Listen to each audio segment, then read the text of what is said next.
The bent over double arm row is a great compound move to work the back.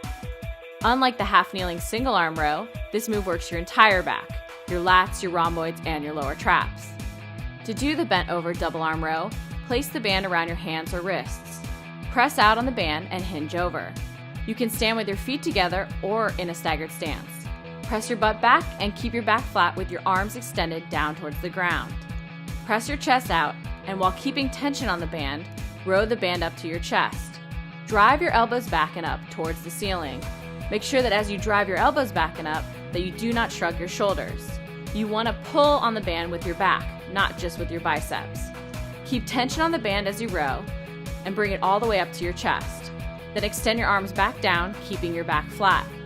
Slow down the tempo of the movement to make the exercise harder, or use a heavier resistance mini band. Make sure that you select a mini band that allows you to press out on the band to create tension between your shoulder blades before you row. If you can't press out on the band so that your hands are about shoulder width apart, it may be too heavy.